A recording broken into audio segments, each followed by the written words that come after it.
Hey, hey, hey, everybody. Welcome to our live show. Welcome to Critical Q&A number 477 on this 15th of December in the year of our Lord 2024. Hey, everybody. Glad you could join me, my fellow critics and people. What should we talk about? Oh, so many things. So much going on.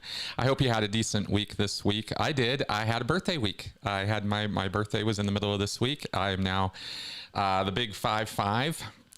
So now I can get my senior discounts, and my AARP membership means something. Some senior discounts I've come to learn. A lot of them don't actually kick in until you're 65, but but the beginning, I'm sort of at the beginning tier, the first levels in things. Anyway, so happy to be alive, happy to be here with you guys today. I wanted to start just by just very short. Mel is good, by the way. We actually went out and had a really, really nice dinner last night at a Brazilian steakhouse place where it was really great. There was this place downtown Denver. Ritozzi's, I can't, it sounded Italian, but it was a Brazilian steakhouse, and they was the kind of place where they had a hot salad bar and a hot bar where you could go and pick up breads and chips and French fries and stuff, but then they would bring the meats around on a stick, and they would have the server would have one kind of meat prepped a particular way, like garlicky steak or something, and it would be on this spike, and they would kind of cut a piece off, and you would pull the piece that they were cutting off, and that's what you would eat. And they'd keep coming around with all these different meats, and I am a serious meatosaurus.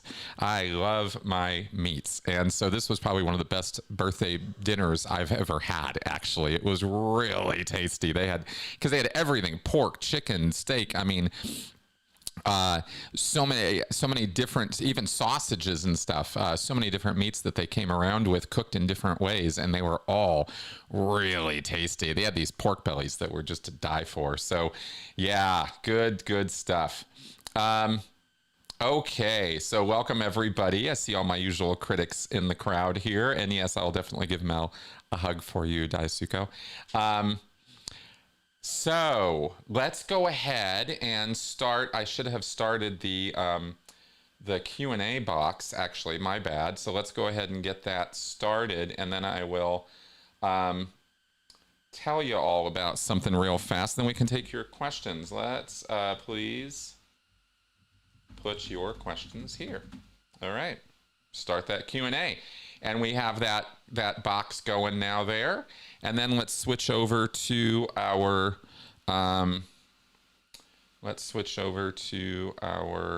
comment screen so we can see you guys and your comments up there as I'm getting your questions into the queue here. And as you guys throw some questions in there, let me go ahead and monologue a little bit to you, just to complain a little bit. Not really, but have you ever, okay, let me ask you this. Let me ask you guys a question. Have you ever tried for real to dive into political vocabulary? The wordage of how to talk about different political ideas and positions and perspectives? Because it's not easy to learn these words. There's the basic four, of the red blue paradigm of, progressive, liberal versus conservative. Anyway, then you get, but between those two poles of conservatism versus liberalism or whatever, then you get this progressive idea, but then you get neoliberalism and neoconservatism. And what's that? And then there's all these other words that I can't even this is hard to understand. I didn't really realize how hard it is to get my wits around this stuff. I know learning gets more difficult as you get older. We are real sponges when we're kids, man. We can just absorb everything. But you lack the experience and nuance of the information, right? And so you get older, and then you've got all these filters it all has to go through, and all of our biases and stuff. But it can be really hard to just to get my wits around these concepts, and the fact that they are ever changing, and that it seems like part of the problem with understanding political discourse or conversation is how people will use the same words but mean wildly different things, and fully believe and be committed to, well, no, this word means this, you know. There's not a lot of standardized terminology, and I think it reflects the ever-changing and pendulum swing aspect of our societies and political thought, you know, amongst the lay people, the voter body, and the politician class, and the intelligentsia class or academia, and how they try to study, talk about, and teach this information in an ever-changing, you know, very dynamic world. And it kind of has always been that way. And it really, you know, it's that push-pull of trying to understand the world, and yet the world is changing on you so fast that it's hard to keep up, you know, much less the difficulty of all of the language itself. I just find it difficult. I don't know how you guys, let's see, what do you guys think about it? Yeah, not easy at all. Neoliberals, yeah, neocons. It's wild, just because I had these ideas of things, or I grew up with ideas of things, and it's all backwards now. And there's this phenomenon that I think I even mentioned a couple weeks ago, of how the political parties will shift every few decades. They will literally change their whole value set and almost become the opposite of what they were before. Not, you know, it's not like set in stone that it happens that way, but I think it's part of that reflection of the pendulum swing of society. You know, we want one thing, and then we get it, or we get some of it, or part of it, or whatever, and we reject it, or it's too much, we take it too far. That's what I see, is we tend to take things and run with them, and then they go too far. You know, wokeism is a great idea. It's a wonderful, wonderful idea if you actually break down the history of it. And being woke is a great thing, but you take it too far, like people do, and they run with it, and they use it to make other people bad or wrong, or make them out to be evil in some fashion. And we do this like back and forth thing. And it's a little extreme, isn't it? It's a little bit hard to keep up with sometimes. You know, it can be tiring, it can be a little exhausting trying to keep up with all that crap. So anyway, I just wanted to comment on that, because I'm trying to bring you guys some stuff that I've been diving into, some kind of academic level papers about American politics, the American political situation. And how it ties in with economics and stuff, not at the level of like just the DNC or the RNC and what they do, but the different layers of our socioeconomic ladder, and how the political values are changing, and how they change, and why they're changing as a result of, say, that big wage gap graph that we know about, where the wages are not keeping up with basic inflationary rates, and this is creating so much tension in our economy right now. And this is demonstrated so clearly, so billboard size notices to our political leaders and business leaders with the UHC CEO's assassination a couple weeks ago, or a week or two ago, right? And all of the fallout from that is such a huge screaming 10-alarm fire that our society is getting sick and tired of certain conditions that we are having to put up with the healthcare and with our economics. Now Trump is walking back, you know, oh, I don't know about bringing those grocery prices down. It's like, surprise, that's not the guy who's in charge of grocery prices. So you can make every campaign promise you want, but when the rubber meets the road, it's not just that there's no push buttons on the president's desk in the White House that says, "Oh, let's bring down let's bring up wages and let's bring down, inflation," right? It doesn't work that way at all. And there's people who seem to really believe that it does. That somehow phone calls get made or meetings are had and numbers are decided upon or something and put on a board or a wall, and all these people have their marching orders and wander off and do all these, very effective things to change the state of our economy. And I wish it were that controlled. I wish it was that under control from someone, but it's not, not even remotely. So anyway, I'm just kind of blabbering on here, but I'm just saying it's hard to even get my wits around getting a picture of this very dynamic, ever-changing, and very complicated picture called the U.S. economy and our relationship to it. I got interested in that with the whole healthcare blow-up and wanting to talk about it at a bit of a different level than just healthcare bad, people good. I wanted to bring a little bit more to it than that, but trying to get my wits around it has been challenging. But I think I'm up to the task. I think I am. I'm going to keep going, but I just wanted to let you guys know that's some of the stuff I've been diving into lately. In addition to cult stuff and the Seek Safely stuff that I want to do more on. And I just had a great talk with Stephen, Dr. Stephen Kent the other day, from Canada about culty stuff. And there's just so much going on in this world. I think that the cult, one thing I want to say, I don't know what you guys think, and I'm curious about your views on this, but it seems to me that the cult thing has kind of run its course in the public eye. There's a higher awareness now as a result of all of the documentaries and work that have been done over the last, what do we want to say, maybe 5, 10 years, maybe, right? Like about the last 10 years, there was like a lot of about cults and, certainly Scientology, but also the Duggars and the Mormons and the JWs have been in the spotlight way, way, way more than they were the 10 years before that or the 10 years before that. So we have a higher awareness than we've ever had of this material and the dangers of it, but we still have so far to go, so far to go. But it feels like publicly, like the interest, the fascination with it has sort of petered out. And now we'll just have to see what the next event is going to be that's going to blow it up into public consciousness, right? I'm not sure what that's going to be, but we'll see.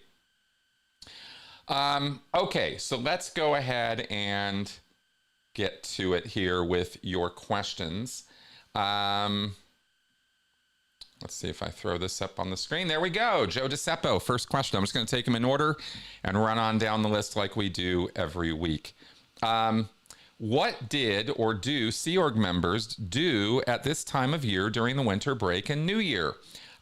Pretty much the same thing they do the rest of the year. They work their asses off. But holiday seasons are always the most stressful production time in Scientology, bar none. It is absolutely the worst time to be a staff member or Sea Org member is over the Christmas season. And if you have your birthday in there, like I do, right, exactly 2 weeks before Christmas, then you can just forget having a decent birthday every year. Usually my birthday accompanied justice actions because things are so tense and anxious.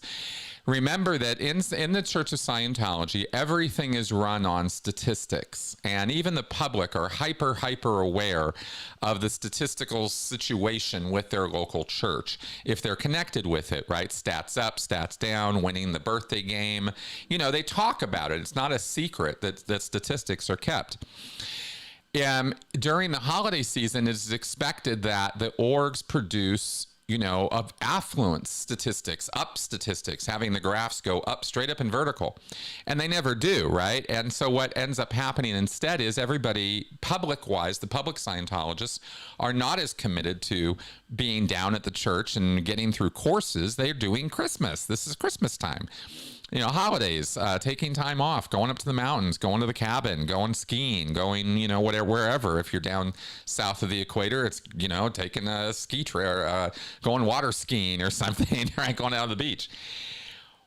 That's what the public are wanting to do, and the staff are wanting them to take that time, that time off, and come into the org and do their Scientology. And they manage to figure out, how to strong arm a few people into that, but most people are like, yeah, no, I don't want to do that.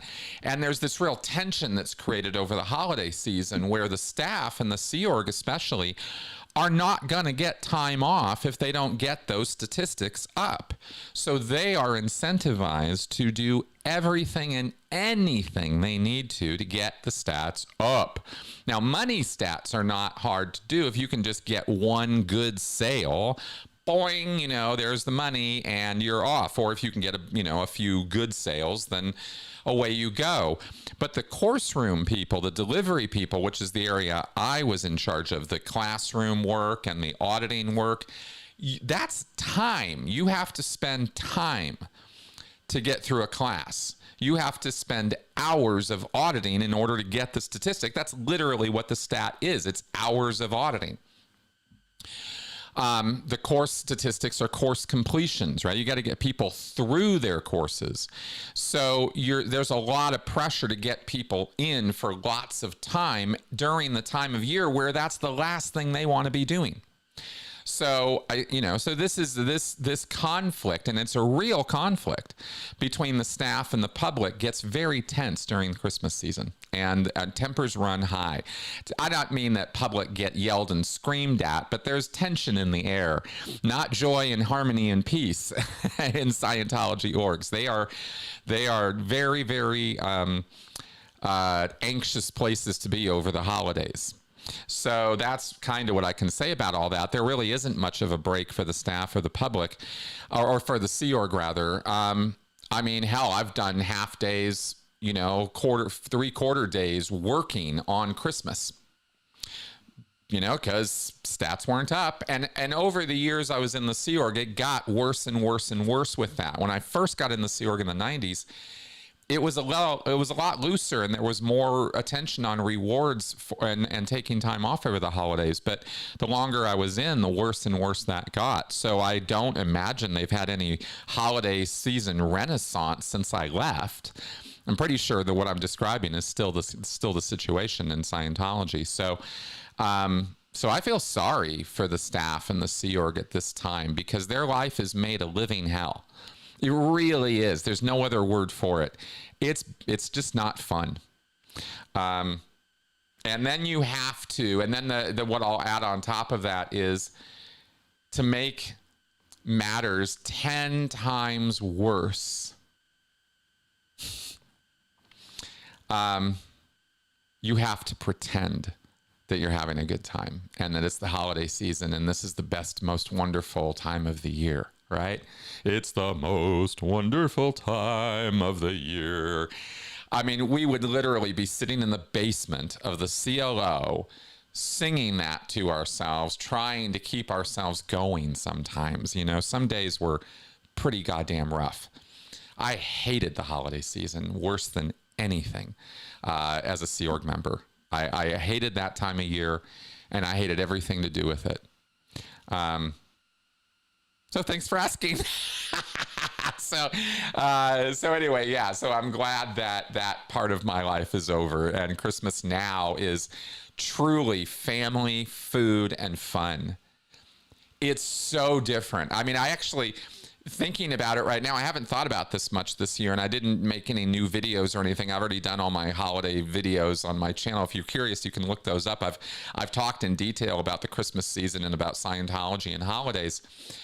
So I just haven't thought about it much, but when I look back on it now, I'm like, geez, it was like every year it was that way. I was in the Sea Org for 17 years, and I was a staff member in Santa Barbara for 8 years before that. So 25 consecutive years of fucked up Christmases. That was my Scientology experience with that, right? And really blunt. I'm just not even gonna quibble about it. It just sucked. So So I'm really, really happy now that I've been out for the last 10, 11 years that Christmas has been a progressively better and better holiday for me. You know, that's been my experience with it. I don't know about other exes, but that's been my thing. All right, let's carry on here. Red Pill 3000, do you have any interesting collaborations or subjects that you'll be doing in the future? Well, I wonder. I am working on a couple collaborations right now. I'm going to keep it on the down low right now because I've got a few irons in the fire of people I'm trying to work with. There's some Mormon work that's happening.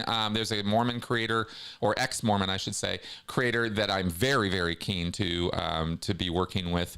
Then we're scheduling some things right now. I've been working with Seek Safely. This is something you're going to hear more about. I'm kind of taking my time and rolling this out, working with these folks. But this is a group of people that are dedicated to trying to bring some degree of ethical standards and practices to the self-help world, including the ex-cult recovery aspect of that, right? That's part of the self-help world, if you want to think about it that way. I kind of do. And there are no guidelines. There's no standards. There's no licensing. There's nothing right now. It's the wild, wild west. So Seek Safely is a nonprofit that's working on trying to raise some awareness in that. And that's always your first step in how you bring licensing and regulation and rules into and structure into a wild, wild west kind of system like we have with the ex-cult and self-help world. You know, crystals and magnets and gurus and all that. There's nothing overseeing any of that. And the Federal Trade Commission, who's supposed to be overseeing that, is basically not asleep at the wheel. I'm not going to call them a bunch of lazy slackers because I've met some of them and they're not. But their hands are tied. Their business operations are incredibly slow. They are undermanned and they are out-financed over and over and over and over again by the very groups that they're trying to regulate, right? Like multi-level marketing schemes. You know, Amway is a $1 billion business, and they out finance and out, you know, finagle and out strategize the Federal Trade Commission and other government agencies who try to bring them to heel. So there's a lot of work to be done, years and years of work to be done to bring this out of the wild, wild west. And once we've done that, there's going to be a whole nother set of problems, right? So I say, you know, it's more of an evolutionary process than it's any one person or group doing, you know, bringing all of this control in. But Seek Safely is a group I'm working with in an effort in that direction, right? What is ethical leadership, and what is an ethical guru or an ethical helper or consultant or coach, or, you know, what are those things? Well, there's different ethical codes or guidelines or rules that people adhere to because they want to be good people. There's other people who say they do but don't. A majority of people in the wild, wild west, and this just needs a lot of attention, right? So that's another area that I'm doing some collaborative work with some folks on. I'm still writing my book. I got to get back onto that. I started getting back into the research the other day. That's going better after my hiatus. I am still excited about that. But that's really not much of a collaborative effort. That's just kind of me doing that work. And that's kind of what's happening right now in terms of some irons in the fire. I'm really just trying to get myself going again after November right now and finish off this year and then launch into next year. I didn't get the things done as quickly as I wanted to this year. Story of my life, as usual, right? But they are still all moving forward. So. And I've also been taking more time lately, by the way, especially over that November hiatus, for some personal projects and stuff you guys don't hear about. And I'm not going to get into any of that, but it's just fun personal stuff or necessary, needed personal stuff that I've been, you know, it's been sitting around here in boxes for years. Part of the, I think most of you can relate, you know, the ADHD life is a life of unfinished projects that you cycle back around to, you know. I was going to circle back around to that one. And so I've been finishing up some things on that line as well. All right, let's carry on here. Young Matador asks, hey, Chris, what will your video Q&A plans be over the Christmas, New Year holiday season? Well, pretty much the schedule that we're doing right now. I want to carry on with. Let's take a look here and see, because I was thinking about the holidays and the scheduling of things, and I hadn't really come to any conclusions. Christmas is on a Wednesday. New Year's is on a Wednesday. So I think I'm just going to do my regularly scheduled stuff on the Saturday podcast and the Sunday, this show, and Mondays with Tony. Yeah, there might be. I mean, I might throw a live or two up or something like that if the need tickles me. But pretty regular schedule, I think, for what we're going to be doing. All right. X-Cyan, how was your birthday, Chris? Double Nichols, what did you do and what thoughtful reflections did you have? Any cognitions? Okay. 1 second.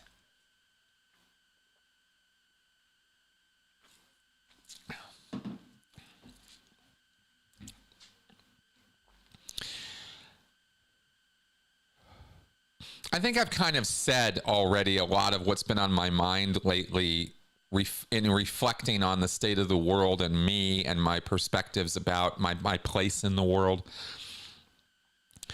I'm finding that there's a lot of personal peace of mind for me, and I hope maybe for some of you, in getting more information about things to try to see the world in a different way. In other words,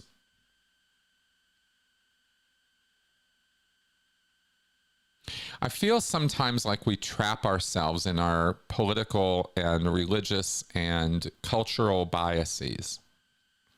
I feel like we create traps for ourselves. I think we create a view or a story about the world around us that can sometimes turn into a horror movie.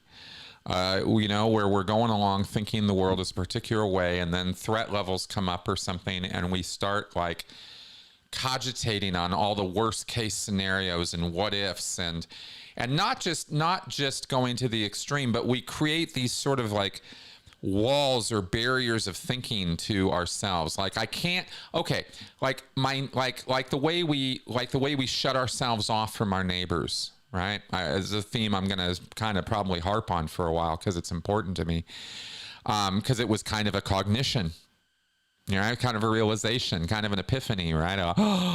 Kind of moment for me, and that's why I've been sharing it the way that I've been sharing it, right or wrong. I mean, if you agree with me or not, I don't know, but the loss of our ability to connect with each other, with strangers, with people around us, with some degree of care and compassion, has really been. It's just not where it should be at. Let's put it that way. Maybe it never was great. Maybe it was, but it's not great right now. And I think we're doing that to ourselves is kind of the point I was trying to make, is I think that there are big problems and issues in our society, but I feel like we take our values, especially our culture war values, and we use them as cudgels to beat each other up and hate each other rather than look at how we can make a positive change in society. Instead of trying to be the change we want, we instead feel like if other people aren't the change we want, we have to beat them into submission or something.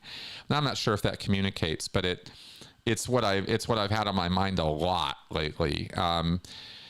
And I think the only way to change that hostile perspective about other people is to bring more information to the table and get people to see that their neighbors are not their enemies, and that we don't have to be at each other's throats just because social media tells us to, or because we have these fixed ideas that people are just, so horrible.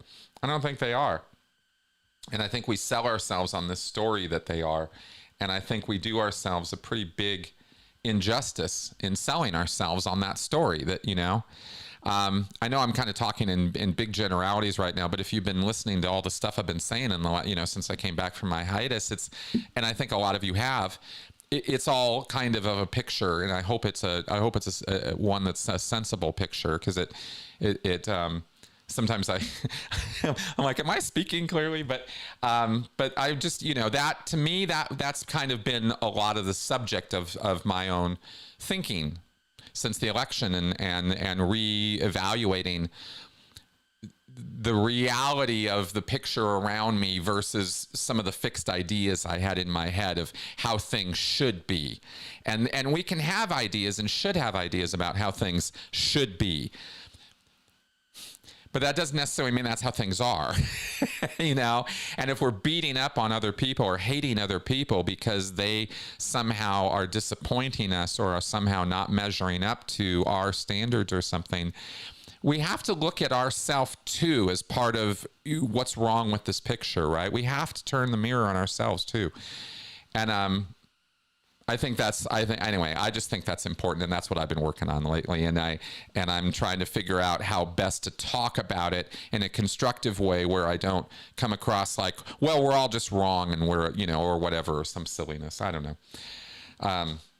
As you can see, I'm still struggling with this, but that's what your question brings to mind is I'm still struggling with all of this. It's still a bit of a whirlwind in my head, and I'm trying to form helpful, decent thoughts that could help people along the way. Okay, let's carry on. Anthony Spurgeon, do you see the two-party system dissolving in our lifetimes?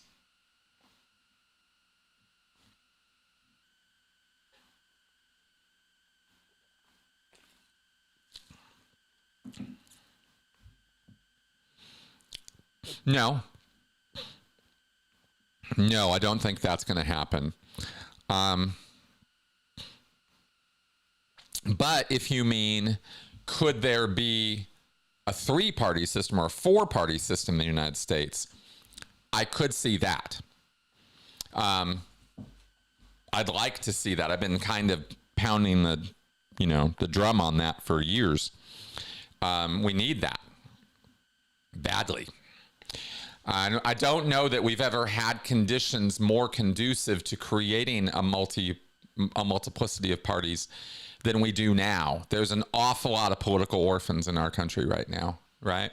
So I think that there's more possibility of that than ever before. But we'll have to see how this plays out. Okay, ex-witness Vernon. With Pam Bondi and Trump's administration, do you think Scientology will dard to increase its abuses knowing they're fully protected? I don't know what word you mean there with dard. Do you think Scientology will increase its abuses? Oh, but maybe try.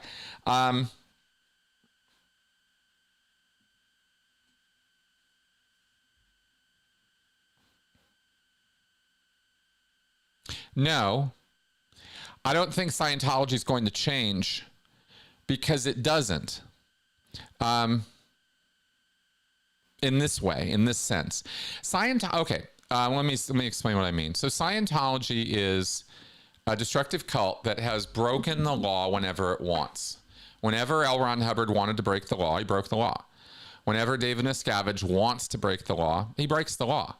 They do it because the law isn't a barrier to them. It's not something that they think of as morally important. Those aren't rules that they've agreed to. As Scientologists, they have actually, what I should say is they have negated their moral need to follow the law, the civil law or criminal law. Like I was going to say WOG law, right? I know that's a derogatory term, but that's how they talk about it, is outside of Scientology, they don't have to pay attention to the rules and strictures of society. They don't care. They've replaced their feelings and considerations and moral foundations with Scientology's. And because they've done that, breaking the law isn't really, it's something they have to be careful that they don't get caught doing. But it's not really that big of a problem to the people who are doing it. But they're not breaking the law or doing abusive stuff. How do I put this? The point is not to break the law or be abusive. The point is to deliver Scientology. And that's where the Scientologists are coming from, is get Scientology delivered. If someone stands in your way, move them or plow them over and keep delivering Scientology. So the abusive behavior is either what's built into Scientology as part of the standard practice of Scientology, and they certainly do want to increase that. They want to get more people on coursework. They want to get more people into auditing sessions. So they do, in that sense, they want to increase the abusive behavior of Scientology. But that's just really what that means, is they just want to make more Scientologists. But do they want to go, are there laws that they're not breaking right now that they're just waiting to get to, and Pam Bondi, being the AG of the United States, will give them the license to do that? No, I don't think that's the situation. And I hope I'm not splitting hairs here, but I don't think that they're going to be more abusive. They'll just be less worried about there being any consequences to their abusive behavior. I hope that makes sense. That's the answer that makes sense to me. Let's carry on here. Oh, good. All right. Joe DeCeppo, apparently Bashar Al-Assad is going back to his previous career being an eye doctor. Yeah, apparently he started off as an eye doctor in the UK. But this time in Russia, would you get your glasses fixed by him? LOL. No, I definitely would not. Somebody said something that I'm going to throw out here for you guys. I'm not any kind of expert on this region or area, and I'm not pretending to be, but I watch and listen to people who are. And one of the things that I found really interesting is something that somebody threw out as an idea that provides a little bit of perspective on Syria. And some of you who may know a lot more about this than me, who have been keeping up with Syria, can tell me. But he said one possible future in thinking through what are the future plans of Putin or with Syria in regards to Syria, right? Because Putin's not going to just stop thinking about that area or wanting to have influence or control there, was the possibility that Assad could actually end up back there. Like, in a few years, maybe things change or whatever kind of power struggle is going to happen right now for control of that region. It is unpredictable at best who's going to end up in charge or what group is going to end up in charge. And if they take charge, are they going to stay in charge? I mean, this is an area that has been fighting, and they're going to keep fighting if they don't like, what happens or the result of that. And through that conflict is how I understand the major powers are sort of still feeding into that region or influencing it. So, so it's not outside of the realm of possibility that Assad could even end up back there. And maybe that's, some long-range planning that they're engaging in. I have no idea if that's really a possibility or not, but I thought I'd throw it out there as food for thought, because anything's possible right now. It's wild times. But no, I don't want, I would never get my glasses fixed by him. Okay, let's carry on here. Yes. OBG Foster, I moved for the 16th time as an adult last week. Counting your Sea Org time, how many times have you moved house? Wow.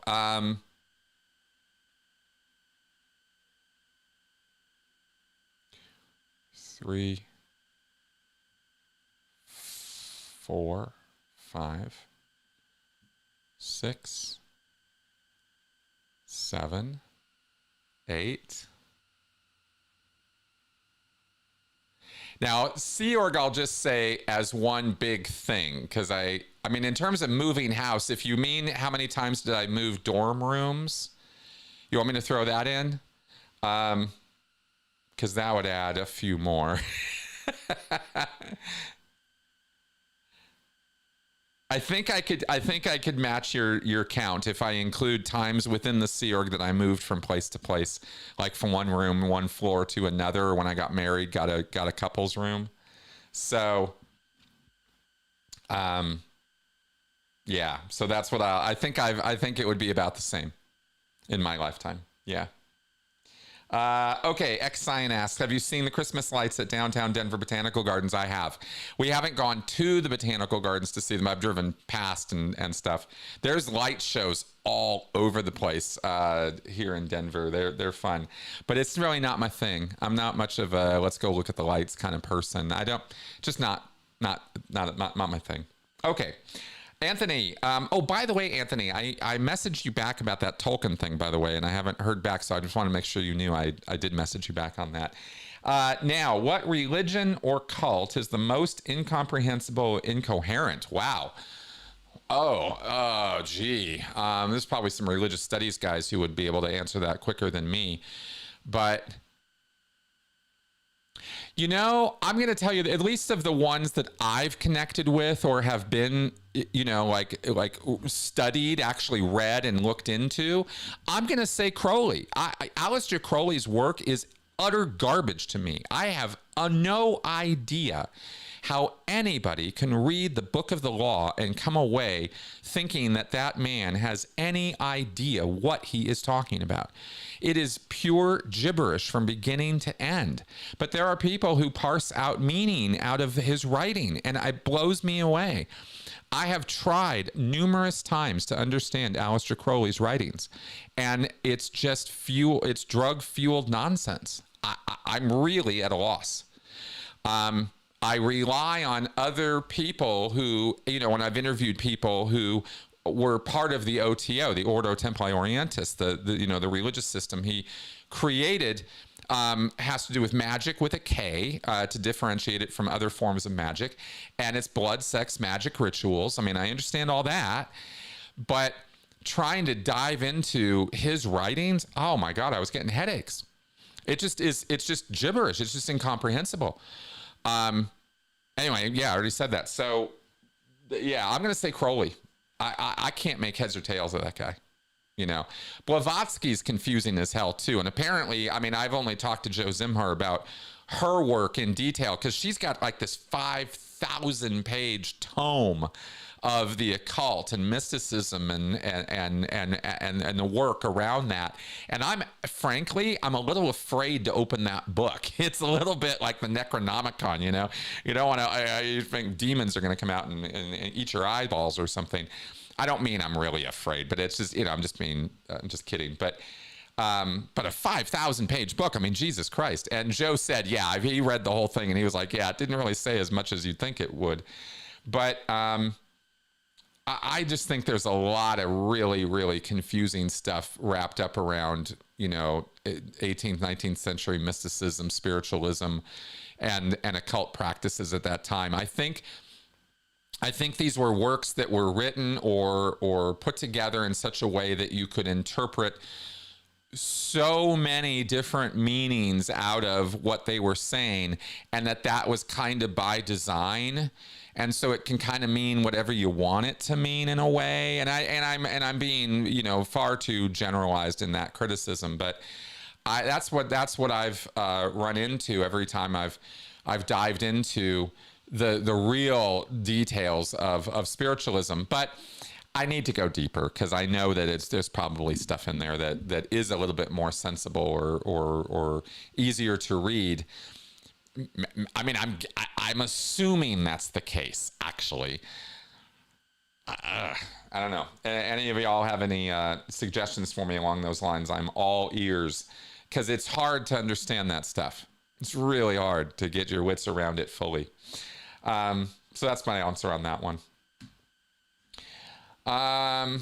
Okay. Any predictions for 2025? Joe DeCeppo asks.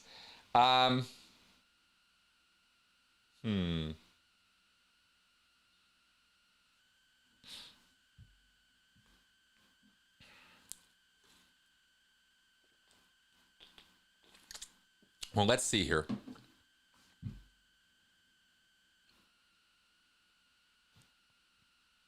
I don't want to make predictions about Scientology's legal battles and stuff, because there's just nothing, there's no good news there, and I'm hoping for good news this year, but I've got my fingers crossed and my toes crossed and everything else crossed, because there's not any factual reason for me to have any good predictions for Scientology in 2025 as far as legal stuff. The whole game is stacked against us on that one.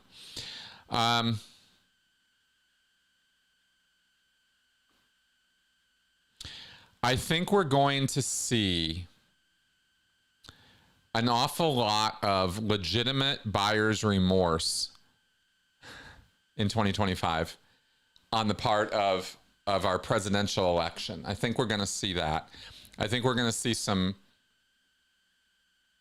interesting legal battles as the administration tries to put certain things forward, and they are fought or resisted.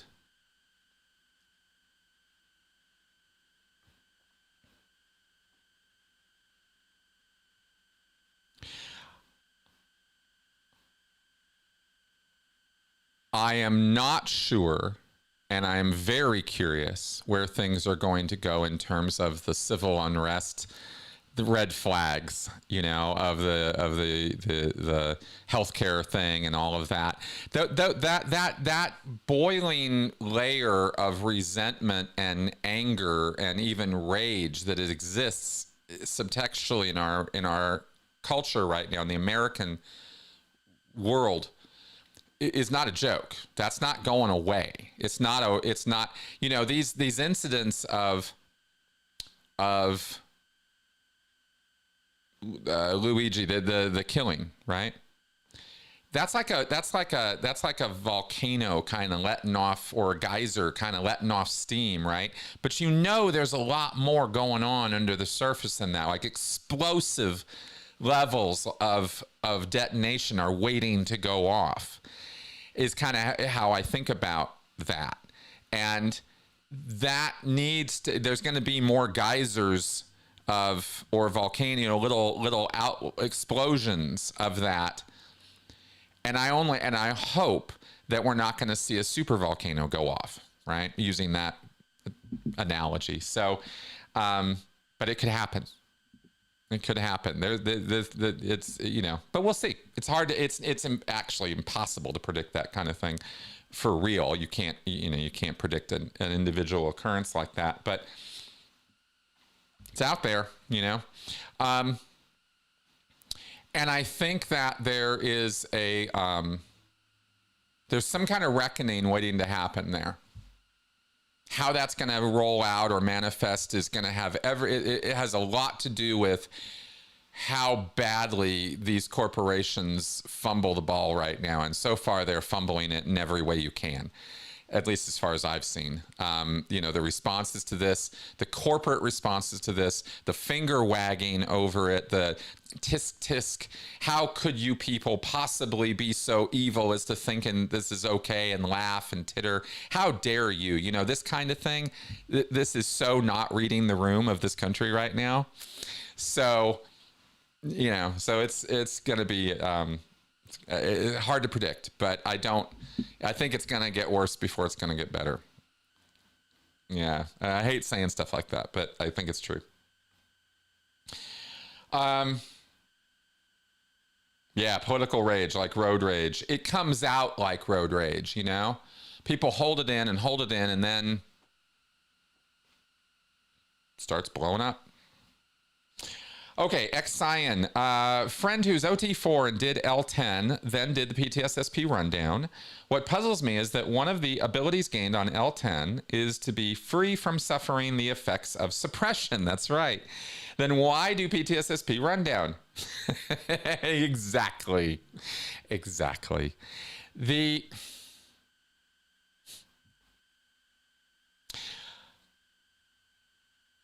Okay, let me throw out to you a sequence of actions that probably would be the answer to this question. But ultimately speaking, you know, it's Scientology. It's a bunch of junk, right?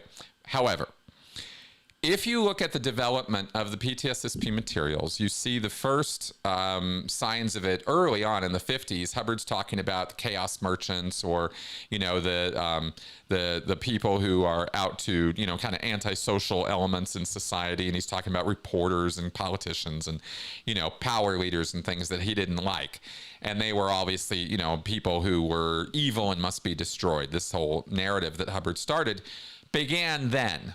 And he created this idea that there were enemies of Scientology and people who needed to be taken out, or people who needed to be put back in their place because they were trying to stop the, you know, the train of Scientology moving down the tracks. By the 1960s, by the mid to late 60s, 66, 67, Hubbard goes down to Rhodesia, comes back after getting kicked out, and is on a real tear about antisocials and suppressive people, who he has just felt that he ran into head on, you know, many times over. He's also used this kind of same thinking, talking about the media, the press, because he can never get a break. He can never get a good story on Scientology. He gives interviews. He talks to them, and they just write these articles about how odd, weird, and strange and horrible Scientology is. And Hubbard is very frustrated about this. And I'm not saying that he, you know, that made him a good person, or made what he was saying, you know, true. Hubbard was a lying megalomaniac con man, but he was frustrated with not being able to get good media. And he targeted the media as antisocial elements of our society. So formal putting together of PTSness as terminology and as church dogma really happens then, 1966-67 time period. And I'm only harping on all of this because that timing is kind of important to this L rundown thing, because then Hubbard says, okay, we've got all these SPs, we've got ethics. He develops the condition formulas. He develops the framework of the ethics system that we're all familiar with now, with committees of evidence and courts of ethics and report system. And all of this stuff is getting really codified in this same time period. Hubbard is like, ethics, we need ethics. Because that's the framework on which we're going to hang Scientology tech. You can't do the tech if the ethics is out. If somebody's doing bad things, or they're involved in a suppressive situation where somebody's sitting on their face and they can't move forward spiritually, then they're not going to be able to take advantage of Scientology and reap all the benefits that we have to offer. This is the theory of the ethics system, and why Hubbard, went on such a tear about SPs. Basically, anybody who's trying to fight Scientology or stop it or suppress it is an SP. It doesn't matter what else they're doing in the world. They could be a patron saint of charity, and be personally housing all of the homeless in, the entire state of Montana. But if they're fighting Scientology, they're evil and they must be destroyed, right? That's the only criteria that this whole judgment is based on. So that system comes crashing into place in the late 60s. Hubbard begins the Sea Org. He has to take off from the UK, go out on the water, because the UK government is banning Scientologists, they're about to kick him out of the country. He had just been kicked out of Rhodesia, a humiliating experience to him, and one that he had to spin endlessly to make it look like he was the hero. And then he has to go out on the ocean and start the Sea Project. So Hubbard's got, a billion irons in the fire. He's got all this stuff going on and is using ethics to try to come down on his enemies. And people within the organization are getting the brunt of this because they're right there in his face, so he can slap them around, throw them off the side of the boat, whet his sadistic appetites on them and call it justice. And this is the beginnings of the Sea Org. This is how it all started, right? And you wonder why the Sea Org is so screwed up. It's like, this is its origin story. Well, then you come forward a couple years, and by 1970, 71, Hubbard is on the boat. He's out on the water. He's safer than he was when he was on land or on shore. Scientology has weathered this storm. They've gotten the Australian Supreme Court to kick back the ban of Scientology in Australia. They won that case. They got their e-meters back from the FDA and won that case against the FBI and that whole raid that happened. And there were a number of things that made it look like they were on top of things. And Hubbard then develops these L rundowns, these high-powered rundowns for Scientology executives in order to supercharge their thetans. And they also are starting to, once these things are developed, they also bring public to the ships where this is where the OT levels are being delivered, and they deliver these L rundowns to public for money. And they're super, super special, super, super secret, super, super high charged, most powerful auditing you can ever have anywhere of any time is these L rundowns. And there's L10, 11, and 12. And as you point out, on L10, there is this end result where you're supposed to be free from the effects of suppression.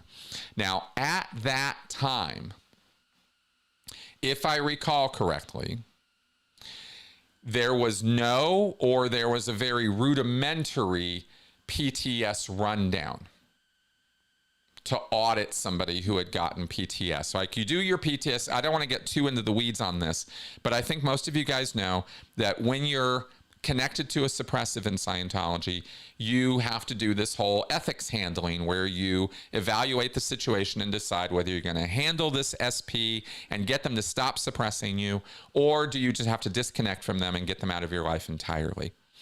And disconnection was, of course, at this time period in the late 60s and early 70s, disconnection was all the rage. This was just what they did, is they just get rid of them. Your family has a hard time with Scientology, get rid of them. Your friend has a hard time, get rid of them. They're suppressives, right? So this was sort of what was going on at that time. And Hubbard brings these high-paying people, or these Scientology executives who are important people to him, because these are the people who are running his churches. And he says, I've got this auditing action that's going to get rid of suppression forever from you, right? You're not going to have to deal with any more of this suppressive bullshit ever again, right? And they get this L10 rundown, and sure enough, as Scientologists do, oh, that was amazing. That was wonderful. I'm never going to be suppressed ever again. Great. 5 years later, 6 years later, out comes this PTS rundown with new era Dianetics and blah, blah, blah, and blee, blee, blee, and the new tech, that Hubbard is constantly throwing out there to keep people happy, is a later step on this developmental line of handling suppression. And no one can just go and get L10. It's tens of thousands of dollars. Even back then, it was super expensive. So you can't just do your standard PTS handling on somebody at the org level and it doesn't work and they're still screwed up, or they're still getting sick, or they're still having accidents. There's still the, effect of suppression. Well, you can't just send that person off to flag to get L10. That's not a handling, right, for their suppression, because it costs too damn much and it's too out of reach. So Hubbard develops this handling that you can do in any org, anywhere, PTS rundown. It's an audited action that you can do in order to handle PTSness. And that's how it happened and why. I mean, this is a really long, convoluted answer, but it's that's the deal. That's what happened. Is sequentially, that's why that exists. And so, because literally, a very, very tiny handful of Scientologists have even done the L rundowns. Hardly anybody does them. And we don't even really know for sure what's on them. We have a few write-ups from a few people who came out of the church and from memory wrote it out. None of it's ever really officially leaked that I know of. So Anyway, really long answer to a short question. I hope it was interesting, because it's the whole rundown on how that lays out. So there you go. And if I'm going on too long with these explanations, by the way, please do let me know. I'm a little self-conscious about that. I don't know if I'm giving you guys a full answer and it's a good one, or if it's way too much. So you guys let me know. Let's carry on. X-Cyan, what are dreams? What have been some of your most interesting dreams? Fun ones too. Okay, great question. Let's see here. Sorry, I'm so easily distracted sometimes. As far as I can tell from what I've read and studied about it, and I haven't studied extensively, but what I've read about it from the neuroscience point of view, at least, is that dreams are random electric storms in your brain, during sleep phases that will sort of light up or turn on memories or pictures or sounds or senses or whatever, because it's just kind of randomly, shooting around in your brain. I don't know if that's true that we have these random electrical storms while we're sleeping, but it seems that the brain is doing some interesting things while we're sleeping in terms of restoration and unloading of stuff and recalibrating, based on the experiences of the day or the time. There's a lot going on, in other words, right? And dreams are sort of a byproduct of all of that happening, because we have this thing called consciousness, right? This sort of semi-awareness state of ideas and thoughts and feedback loops and stuff that go on in our brain that occupy our executive functions. The top layer of our brain is sort of consumed with or involved with what is called executive functioning. And dreams are kind of like these random light shows, they're like storms that happen in our brains. And as a result of that, we end up getting, and this is just my understanding. If I'm wrong about all this, maybe I'm wrong about all this, but I don't think so. I think this is how it works. Is you have, as a result of all of this random firing, your brain is sort of feeding you a lot of sensory information while you're sleeping, and whatever degree of frontal lobe rational mind activity is going on, then or more likely after the fact of the dream happening, when we wake up, we are trying to look back and make sense out of what that was doing, or while it's happening, there's certainly sense making happening. Either way, we lay a narrative on top of this random set of imagery, of sensory perceptions, and make it make sense. Because that's what our brains do, right? We're doing that 24/7. We're not just doing that with dreams. We have to make our environment make sense to us all day, all night. And that includes during sleep state, where our, sensory inputs are not, of the real world are not shut down, but they're definitely, we close our eyes. We're not actively listening, or feeling or anything. We're trying to rest. The body is still doing those things, but we're not really keeping up with it the same way as we do when we're in an awake state. So I think dreams sort of kind of, for a period of time while we're resting, at least, they are a way of occupying whatever sort of conscious perception we have or have going on. And that's my really long, sort of long answer to that one. As far as some of the more interesting dreams I've had, well, first thing I'll say is I haven't had any nightmares about escaping Scientology in quite some time now. That's good to know. Like, I think it's been certainly over a year, maybe two. My time sense is really bad, but I think it's about a year or two since I've actually had any kind of nightmare of any kind. And over the years, the nightmares did diminish, which is natural, right? Yeah, it would do that. But of course, through all the recovery work I've been doing, I think I've sped the process up. because there are some people who will carry on with trauma and have nightmares and complex PTSD symptoms for the rest of their life until they get it treated. So I don't want to be too quick to say it should all just fade. Sometimes it doesn't. But for me, it did. As far as positive dreams or good dreams,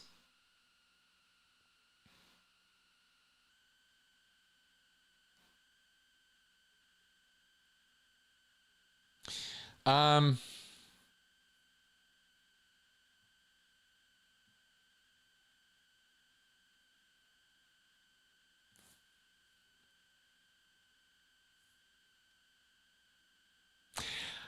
had this, it's a little hard to explain. I'm trying to get my wits around this one. I had this dream about the world one time.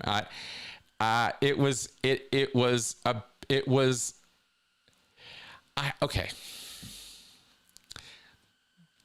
I had this dream about world peace.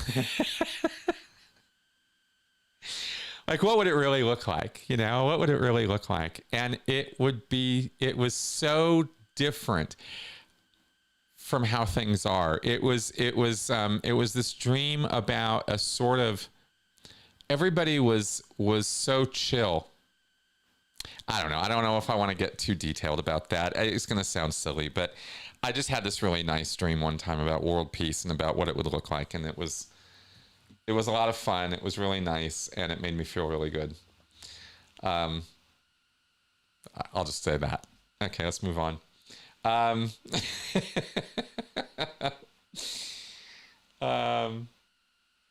Joe DeCeppo, how would you try to inject nuance into a situation where people are radicalized or have extremist views? Find common ground. That is that is my best advice, is find common ground first. We build relationships on agreement. We do sales through agreement. You get people to come to your side through agreements, not disagreements. You don't create affinity or connection by challenging people, but by finding the things you have in common. So that's your very first order of business there, right? And injecting nuance into a situation is if you need to, the first thing you can do if you're in a conflict or confrontational situation or whatever is bring the levels down as best you can, as quickly as you can, however you can. Sometimes that's a distraction tactic where you throw a person off a little bit, you give them something they don't expect, and that's a great way of de-angering a situation, right? Of de-escalating a situation, is you don't do what the person expects. If in a hostile confrontational situation, a person expects certain things from you, they expect you to either punch them or kick them or try to be violent with them or come after them or be angry with them or be accusative or insulting with them. So instead you flip that script and you do something wildly different. Darren Brown has some great advice about this as well, where he talked about this in terms of not this context, but dealing with somebody coming at you at night who's drunk, right, and wants to fight with you or something. But it's a real good way of de-escalating things, is you don't give people what they expect, but you don't give them hostility either. Which is, again, when in a confrontational situation, that's kind of what they expect. So don't do that. Also, find things about the radicalized or extremist views that you can agree with, or at least acknowledge that they believe it's true in the moment.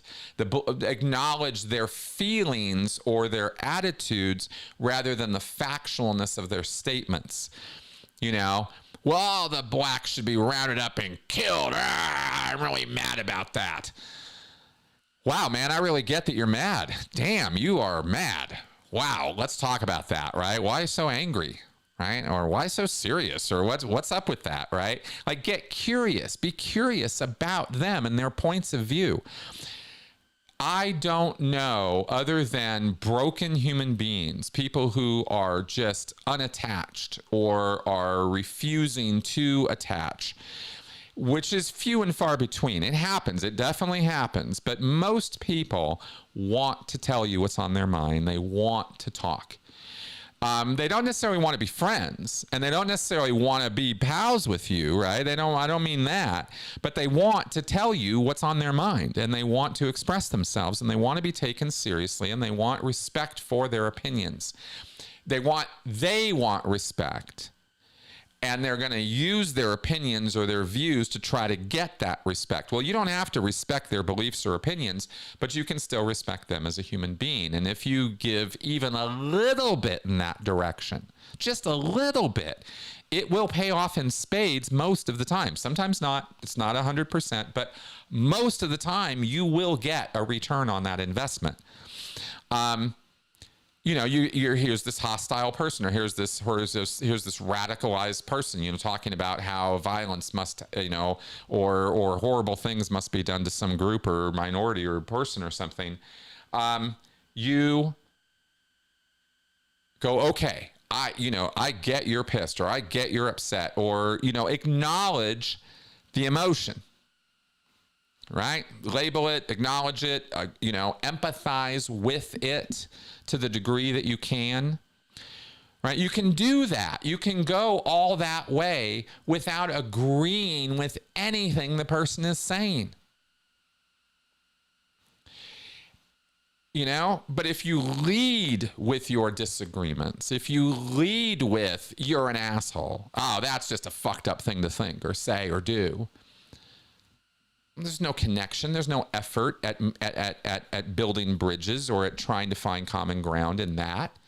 And that's where the hostility just persists. So, I mean, you know, that's not all kind of relationship 101, but the common ground point is your bridge. And maybe finding that common ground is done through acknowledging the feelings and the ideas, right? And giving some credibility to them, giving some, okay, let me hear you out. You know, tell me what, right? And then through questioning is how you then inject nuance. Rather than making statements, and it's hard. It's hard for me. It's hard for everybody. It is hard to do. But if you can keep that Socratic kind of method in mind, or that street epistemology thing in mind, right? That questioning, curious, I want to know more. And in your questioning, you can introduce nuance. Well, you say to me that all the blacks need to be hung from light poles. I'm going to use a stupid, extreme example. You wouldn't really have a conversation like this, okay? But, I mean, I guess you could, but odds are, unless your name is Daryl Davis, you're not going to be having this kind of conversation. But I'm using this extreme example to demonstrate the point, right? So you're saying you want to hang all the blacks by light poles. Okay, that's really, you know, that's not that great. I don't know that I agree with that. But when you say all the blacks, what do you mean exactly? Who is that to you? What do you mean by that? Is that Caribbeans? Is that Jamaicans? Is that Africans? Is that Namibian? You know, is that Indians? Is that who are you talking about? Right? And maybe at first that kind of questioning, and again, I'm being ridiculous right now with some of this, right? But maybe some of those questions hit, and maybe some of them don't. Maybe that's a way to inject some nuance, but maybe there's another approach you got to take. Maybe it's not, okay, well, let's break down the nuance of who these people are that you're hating on. Maybe it's the nature of the hate. Well, do they all need to die? Could there be some alternative way of dealing with this? Would there be, you know, what if they all just got sent off to an island or something? Would that be okay with you? Or is that, you know, like, again, just exploring where are your thoughts at? How far have you thought this through? You know, immigrants. I mean, you know, this whole thing with deporting 11 million people out of this country, right? You go, okay, all right, yeah, I get it. You've got a really extreme idea that we're going to like get rid of all these people. Have you thought through what it would take to round up 1,000 people out of a town and put them somewhere? Like, what would that look like? What do you think that would look like? How would you go about doing that? If you had to do that, how would you go about doing that? Like, start drilling down into the details of their case. What are they saying? What are you actually saying to me right now, right? Drill down into those details, and that's where nuance lives. So all of that is one. That's my first immediate answer to all of that is that strategy. Yeah. And then, of course, as Leslie says here, how did you come to feel this way? Exactly. Then you can drill down into the nature of the beliefs themselves. All of this is injecting nuance. Yeah. Hope that helps. Okay. Oh, okay. 2:14. I think we're going to have about another 15 minutes, and then I'm going to have to get going because I got to prep for my show with Tony. So, as usual, let's carry on for a bit here. Xenu, are old wives' tales the original form of conspiracy theories? What about other strongly held false beliefs or hoaxes?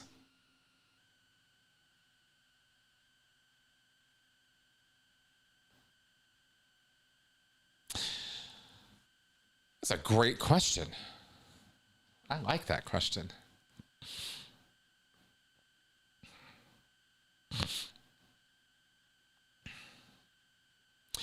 The nature of almost every conspiracy theory that I can think of right now is about power dynamics being out of whack in a deceptive, purposeful way, right? There's some deceit, there's some deception, there's some deceit going on by the powers that be, and they are conspiring in some secret backroom way to take advantage of us low-level citizenry or something, right? Or somehow there's a group that is out of the loop, disadvantaged, disenfranchised, somehow not capable of fighting back.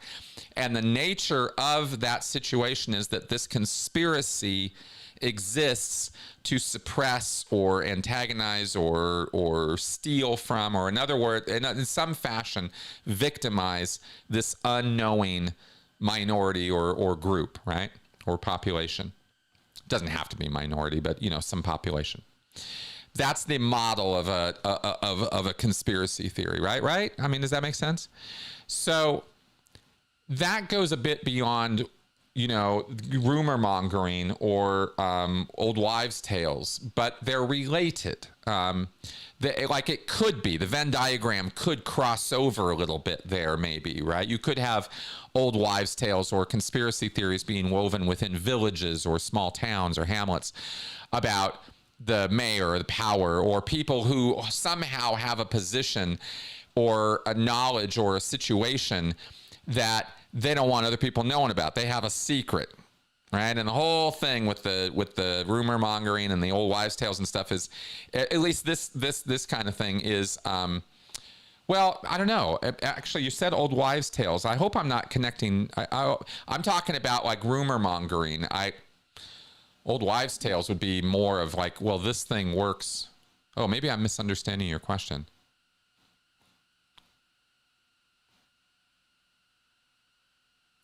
I don't think that conspiracy theories work with old wives' tales in terms of medicinal remedies or fixes for things.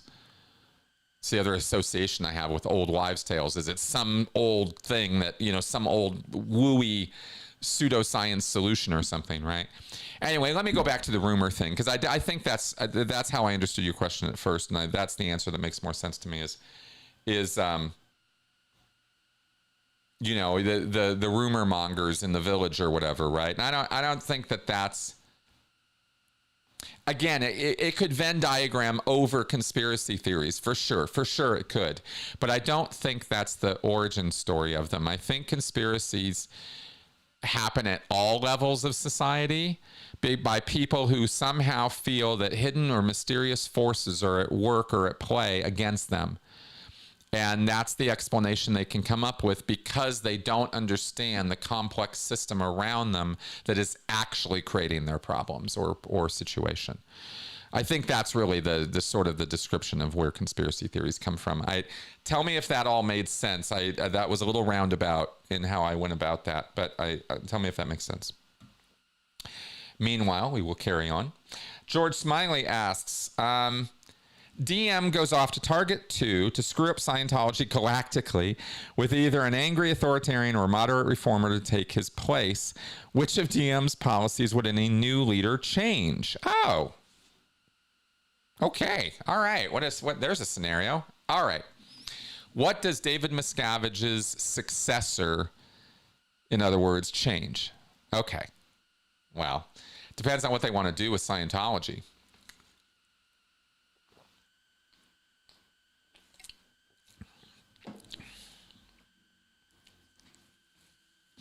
I mean, we've talked about this before. There's a number of things you can do with Scientology as a body of work. You can use it constructively, or you can use it destructively, or you can use it kind of in this slipshod sort of halfway way that it's been being used, where some people will use it for good and other people will use it for bad. But as a leader, you could really, you have the ability to really change the course of where Scientology is going. So it would really depend an awful lot on the self-awareness of the leader, right? But there's this inherent built-in problem with cults. And every one of them has this problem. The people who take it over are cult members. They don't bring in outside CEOs, or big guns or something to come in and run the show. They always promote from within. So the person coming into that into that position is somebody who's already in this really screwed up, deceived, abused headspace. They are traumatized. They are abused. They are, sometimes physically really, really messed up. They could even have brain damage. Hubbard did. Maybe Miscavige does. I mean, that's a factor, and it's probably a bigger one than most people are willing to acknowledge with cult leaders. You can get hit on the head as a kid or as an adult and develop various forms of epilepsy or traumatic brain injury and be a really worse version of yourself as a result. And then you layer on a whole pile of cult beliefs like Scientology has, where you're going to interpret your brain damage and the feelings and thoughts that are happening to you through a lot of weird lenses. And I only have to harp on that brain damage thing because it comes up over and over again with cult leaders. Like, they act really weird. And I happen to think that's one of the explanations as to why. I think it's an unlooked for explanation, but I think it's there. And Hubbard's TLE is an example of that. Temporal lobe epilepsy. We've talked about that at length in the past. I'm absolutely positive that that's what's going on. That was one of the many things going on with L. Ron Hubbard. So the answer to your question, George, is that it depends utterly on the individual who ends up taking over as to what they could do or what they would do to change. They could, for example, you could have somebody who is a more beneficent, kinder version of a cult leader or cult member, and they could take the disconnection policies and the legal stuff and the Office of Special Affairs stuff, and they could not get rid of it, but let's just put that over here right now. And let's emphasize these other Hubbard references. What we expect of a Scientologist. The way to happiness. What is greatness? These are articles written by L. Ron Hubbard that are all about kindness and tolerance and compassion for your fellow man and even charity. And if the church leadership started pushing those kinds of issues versus the responsibility of leaders, which is David Miscavige's Bible, right? The Simone Bolivar policy about how to handle power. And Hubbard's formula for handling power is really, really screwed up. That is how Miscavige emphasizes Scientology, is the responsibility of leaders, disconnection PTSSP policies, legal shenanigans. He loves legal, right? He loves running that show. So his emphasis is on the darker, nastier, less compassionate side of Scientology. But if you had a leader emphasize that other side, it could be a whole new world for Scientology, even with all the abusive practices that are baked into the auditing techniques and the classwork. It's still going to be damaging to people, but at least it wouldn't be mean-spirited at the same time.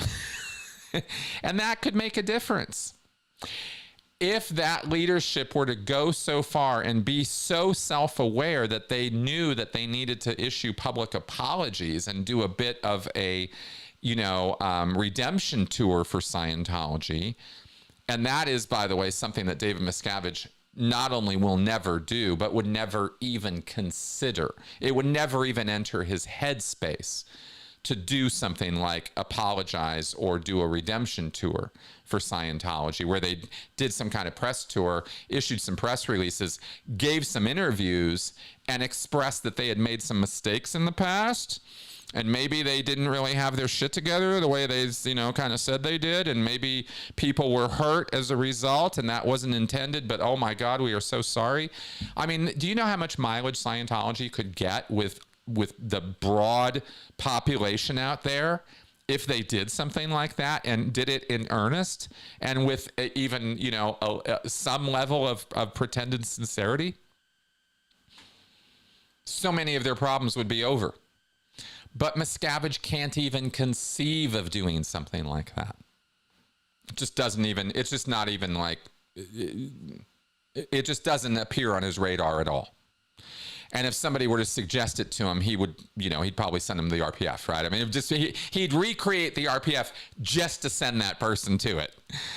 Like it would be like that kind of reaction. I apologize. What? It would just, he wouldn't have a clue how to deal with that. It's just not in his nature, right? Miscavige, he's just not that guy. Okay, so if a new guy took over and saw all of that and was aware of all of that and did all of that, be a Scientology renaissance. They're never going to do that. I don't see that happening. Because you have to promote from within.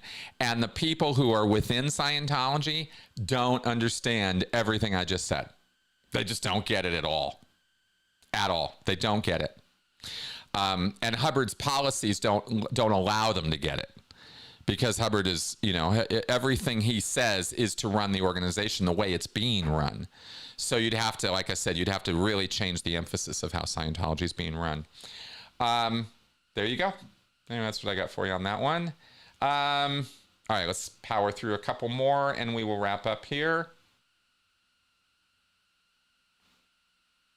Yeah, it's kind of what I was saying earlier. This comment here. Seems cult awareness isn't all that great. Lots of health quackery and small spirituality cults people still fall for out there. And that's going to be that way forever. This is a constant fight. It's the same thing as fighting crime or illiteracy. There's no end in sight for cults. You can never educate people well enough to stop it from happening any more than you can educate them out of illiteracy happening or crime happening. But we can do so much better than we're doing right now on all three of those topics, by the way. But you're never going to fully get rid of these things. But yeah, our awareness level of cults right now is tiny. And especially on certain topics or areas, right, where people just are not willing to even think that way. Business, for example, right? It is the biggest shock to people when they find out that they were in a multi-level marketing scheme and it was like a cult. They never, ever see it coming. And yet everything we've been screaming from the rooftops for years about cults obviously applies to multi-level marketing schemes. And we've been connecting those dots all the way to the level of the government. And they still don't get it. It's just like somehow people compartmentalize cults equals religion. That is one of the biggest barriers out there with cult awareness. Is people think when they go into a business setting or a family setting or, a non-religious setting, like an acting class or a martial arts dojo or something, they think that there's no chance that they're entering a cult because they don't get it, and so you're absolutely right that that the awareness at that level is still very, very, very low. It's still, by the general public at large, cults are still perceived as something weirdos and stupid people get involved in. And you'd have to be a moron to fall for it, right? There's still so much ego and judgment connected with the whole topic that people can't see how they are the problem. And convincing people they are the problem is the single biggest problem educators of any kind anywhere in the world have. In my opinion. It is easy. It's a cakewalk to teach someone that everybody else is the problem and they're fine. It's really hard to teach someone, yeah, guess what? You're part of the traffic too. You hate all this traffic around you? Yeah, guess what? You know, you're traffic too. They don't want that, right? They want the view that everybody else is the problem and I'm fine. And that's a real ego problem in trying to teach about cults. Because the problem with cults is that you are susceptible to them. And the more you tell yourself and lie to yourself about how you're not, the more chances are you're gonna get wrangled up into some con job or cult situation, or some predator's gonna take advantage of you. You know, the self-awareness on this is frustratingly low. And that's as far as I'm concerned, that's my real job. And I try really, really hard, and I don't think I'm great at it, but I'm doing my best. Okay, let's carry on. Young Matador, is it worth making predictions for how the Church of Scientology will fare in 2025? They'll continue losing parishioners and tightening the hardcore membership. Beyond that, will anything significant change? No, I mean, I don't really see any big change happening for Scientology in 2025. You'll notice that there hasn't been any big outing of any new escapees or anything in quite some time. I think that they've got that buttoned down now, and I think the people who leave who are important get paid off. So we're not really seeing much in the way of escapees. Hey, I'm more than happy to be proven wrong by having a wave of escapees through 2025 who speak up. I'm going to be the first, or second to interview them. I'd be happy to, but I don't predict it. You know what I mean? I don't see it happening at all. Right now, it's pretty locked down. And so, yeah, I don't see much change. All right, let's carry on here.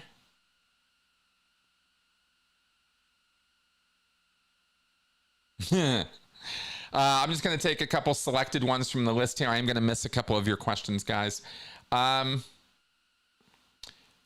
Ex-witness asks, at the confirmation hearing of Pam Bondi, do you hope the senators will ask her about her relationship with Scientology? Yes, I do. In fact, that might be one of the only things that actually might kill her nomination. If that could actually be brought out into the spotlight, that would be amazing. Because it's one of the only things that even Trumpsters will not agree to, right? They really don't like Scientology. But like I said, if Scientology gets their head out of their ass on PR and actually starts figuring out how to, to do it right, that could change. But I don't think they're going to. So I don't think anything's going to change this year.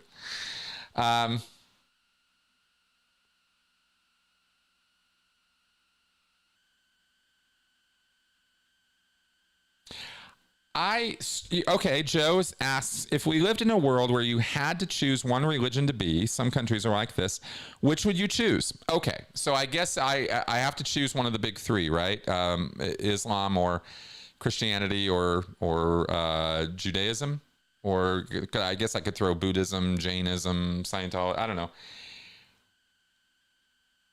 I had to choose. Okay, had to choose. See, my problem is I don't know the name for my belief set. I don't know how to talk about it or describe it, because it's not. There's no personified God, so I don't know what that is. Deism, I think. I think that's kind of Yeah, I don't know. Sorry, 1 second. Let me check something here. Did I get that totally wrong?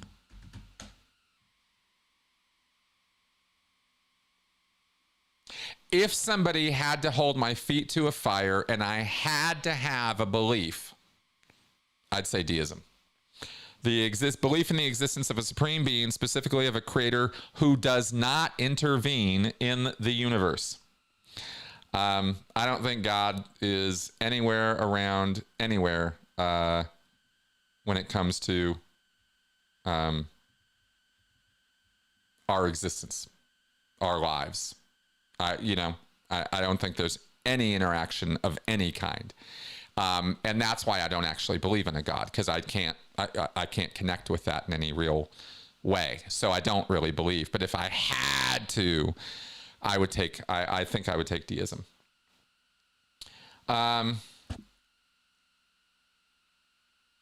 Okay.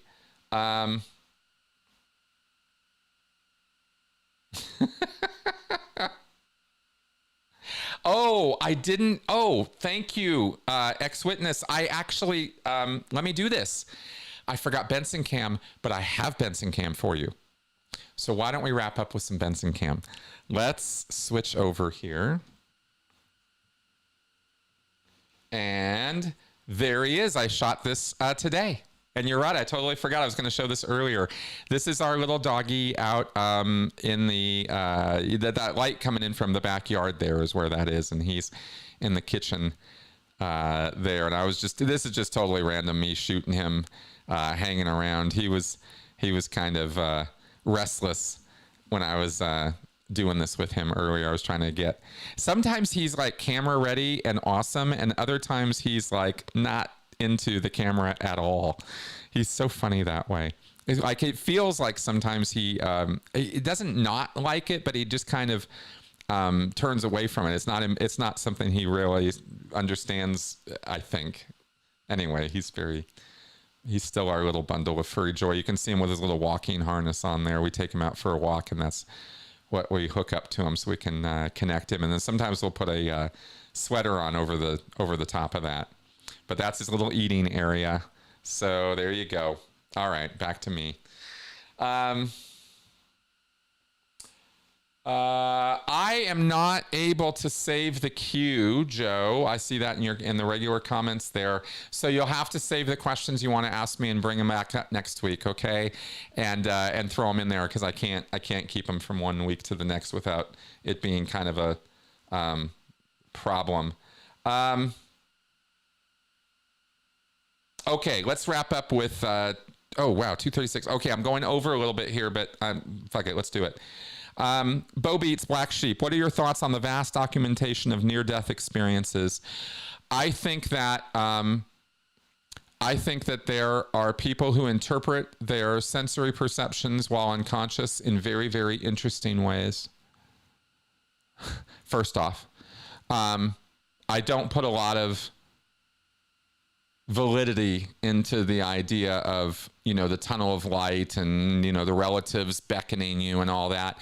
There is a very interesting phenomena that happens with brains, and people as they are dying or in hospice or, that kind of thing, where they talk about seeing relatives or seeing loved ones in the past and stuff. Like, there's a lot of interesting things that are going on when our body is experiencing, or threatened with death. There certainly is.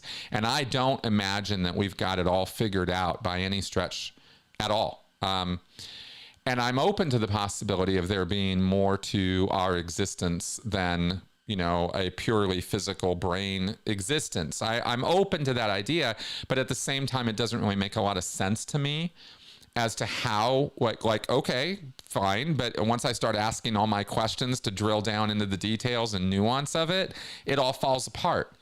And there's no there for me to hold on to. It becomes just faith. And faith is fine, but faith is not arguable. Faith is not science. And it can't be talked about in the same terms or with the same concepts, because it's apples and oranges. So I think that there are a lot of faith-based claims made around near-death experiences that make them challenging to even talk about in any kind of fact-based way. It's difficult.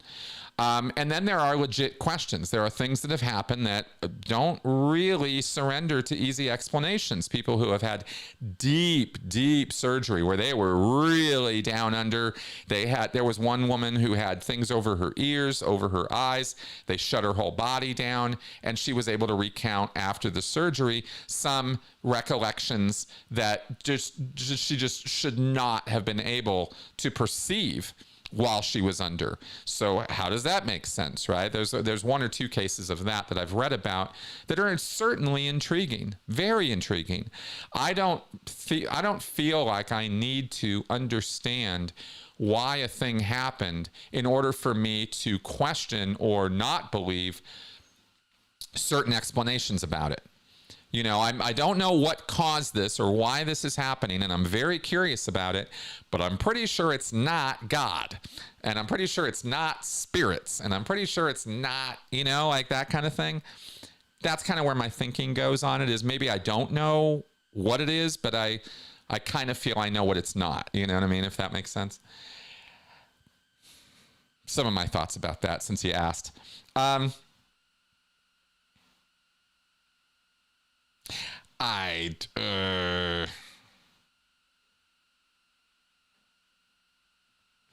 John O'Nolan, who is Diane Eddix? What's the deal with her? She is somebody who badmouths a lot of people on YouTube, and I don't really put any attention on her beyond that. But since you asked, I'll answer that question. As we've gone over many, many times over the last many months, last year or so, right? There are YouTube creators who have taken it upon themselves to have attacking other YouTubers as their job. That's their job. That's what they do. She's one such person. I don't do that. I'm not into that. It's not what I want my channel to be about. And so I don't even talk about that or them. And that's what I can say about that. Okay. But since, like I said, I got to answer your questions, at least sometimes. Okay, guys. So that's all on the questions. There we go. Thanks for coming around, listening to me blabber on. I really appreciate you guys. Appreciate you coming around and putting some importance on what I have to say. Some of my answers I'm happier with than others, but I'm always happy that you're coming around to listen.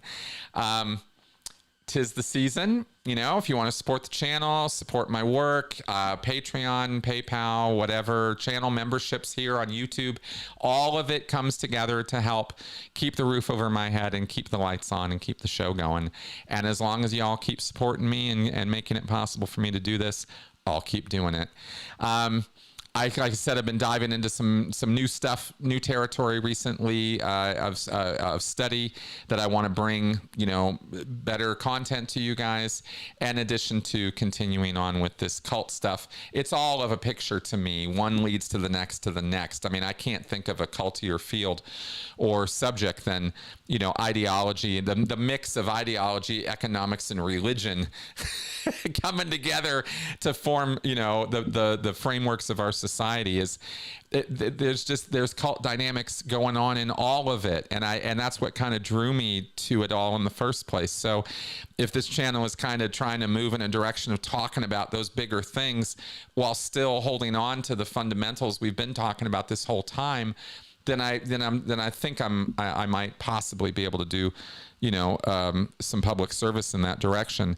But I'm still working on it. So that's kind of where things are at right now.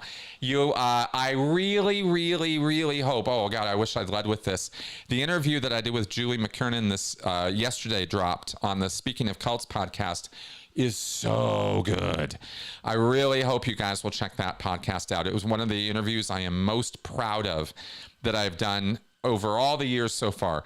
We're going deeper into the nuance of the relationships between the public and the Sea Org and the experience of it and the two-facedness of it and stuff like that. And we really got to dive deep into some of that. And I look forward to more conversations with her for sure. So there you go, guys. See y'all soon. Bye-bye.